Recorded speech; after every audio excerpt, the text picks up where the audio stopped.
I knew my father would be released from jail in about 2 years, but I had surrounded myself with enough support and security that he wouldn't dare approach me again.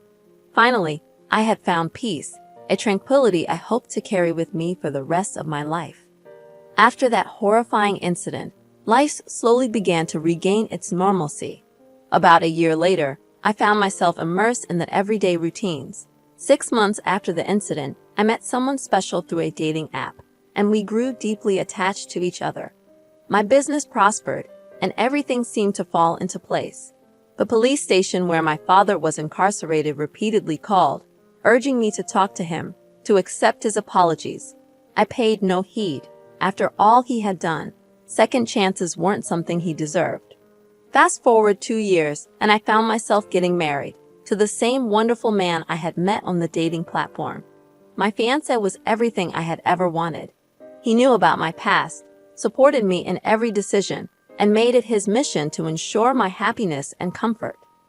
During the wedding, in the absence of a father to walk me down the aisle, my best friend's father, the man who had welcomed me into their family, did the honor. I felt an overwhelming sense of gratitude toward all the incredible people in my life. They had helped me heal and move forward. However, as the celebration continued, we were interrupted by a commotion at the main entrance. Rushing there, I discovered a man attempting to force his way into the wedding uninvited. I instantly recognized him. He was my father. His yelling and curses sent shivers down my spine. When his eyes met mine, he uttered, "My sweet daughter, I wanted to meet you for so long. Come to your father." His words felt like a nightmare, and before I knew it, everything went black and I lost consciousness. Upon waking, my husband was by my side, reassuring me that my father had been taken to a mental hospital. He wasn't mentally well and had been diagnosed with several issues. My husband promised that I would never have to see him again, even suggesting we could relocate if it made me feel safer. The relief I felt at the prospect of never seeing my father again was indescribable. My husband and I moved, and together we ran our businesses. Besides occasional short trips, we mostly worked from home. I had spent my life searching for peace, and finally, I had found it with my new family. Having faced similar challenges with difficult parents, I understand the struggles you've endured. You were never the one at fault in this situation. I hope you always find peace and happiness. Best of luck. Your father's actions were despicable. He deserves to be in jail indefinitely. Who treats their children this way? I'm so glad you've escaped that nightmare, and your father is the only one to blame. Wishing you endless peace and love. Now let's dive into the second story. I am a 25-year-old woman who owns a beautiful 4-bedroom house. I purchased my house when I was 23, after allowing my business partner to take our shared assets in exchange for $600,000. We co-owned several properties, having made our first purchase together when we were 20 and 21 during our dating days. Even though our romantic relationship didn't work out, we remained business partners. Shortly after my 23rd birthday, I closed the deal on my house.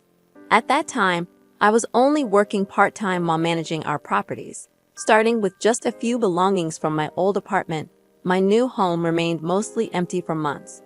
My dream was always to become a pastry chef, and a local community college offered a program that allowed you to obtain a certificate for free with 16 weeks of classes.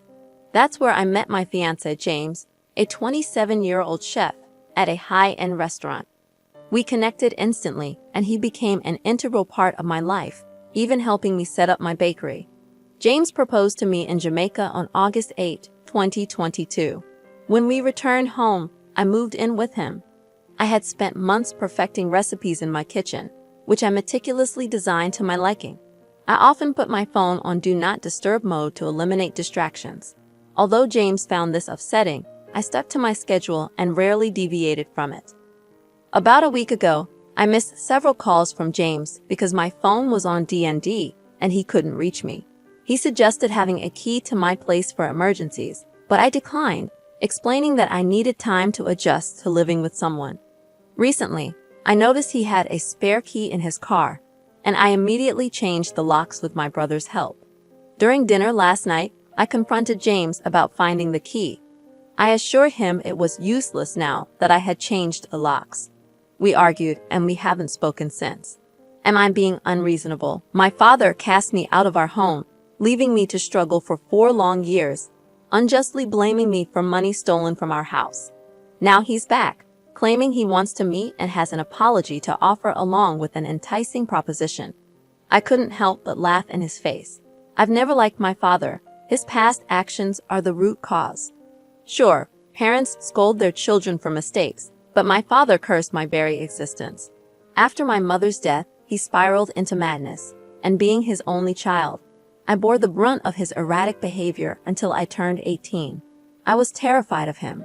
One night, he burst into the living room, accusing me of theft, grabbing me by my hair and throwing me aside. I wept as he hurled insults, insisting I'd stolen from him. I pleaded my innocence, but he wouldn't listen.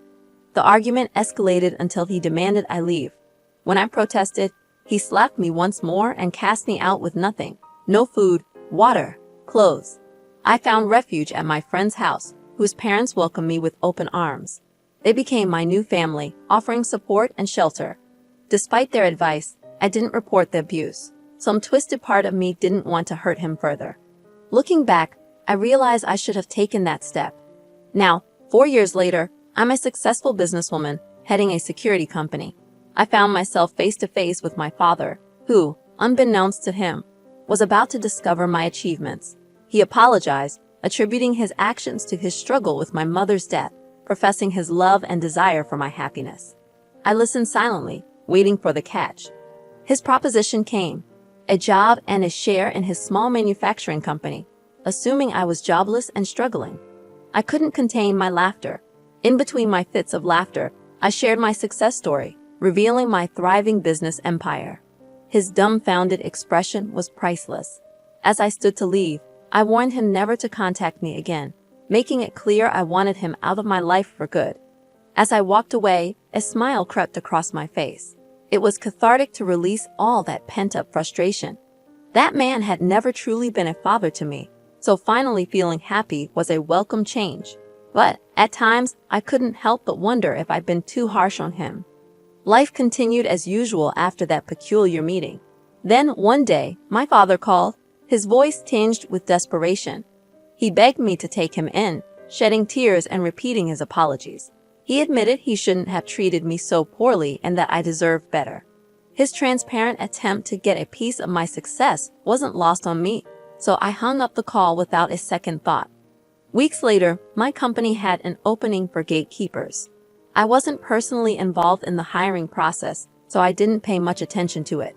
But as fate would have it, one day while entering the premises, I saw my father working as one of the gatekeepers. My mood soared, knowing he had ulterior motives, but I decided to let it be, as long as he didn't cause any trouble.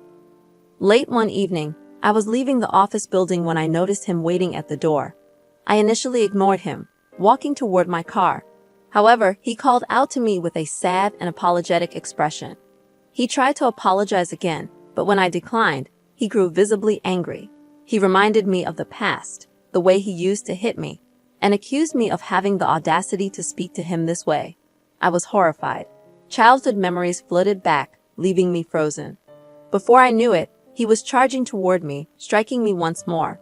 I screamed at the top of my lungs, and some of the security guards rushed to my aid.